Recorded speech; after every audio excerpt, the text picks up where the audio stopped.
can you have it all? Is it realistic? So I believe you can have it all, just not all at the same time.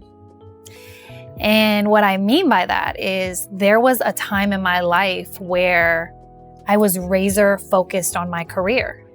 So relationships, friendships, the possibility of marriage took a back seat. I was the first person to show up at my office. I was the last one to leave. And I had this drive and energy, which was to build, build, build. And then there was a time in my life where, I got married and I had children and I needed to be home. I needed to be there for my kids. And so I wasn't in the office as much. I could have potentially seen more patients, done more cases, but those are the choices that I made.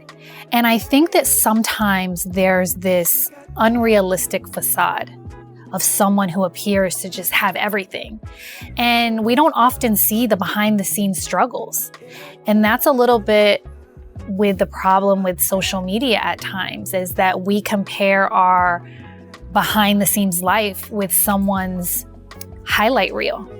And it's important to have conversations and discussions with mothers, who do have mom guilt at times when they have to be at work late, when a case went over and they don't get to put their kids to bed, because it's real. It is something I've felt and I've been through.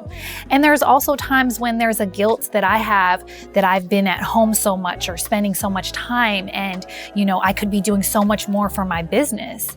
And so I think the key word is grace.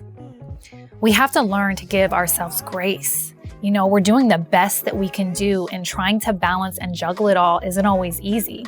And I think that's why there's a huge respect for career women who are mommies and who are, wives and who are sisters and are friends. And we're trying to do our best in every arena of our life. So we have to give ourselves grace. Do my best to make sure you know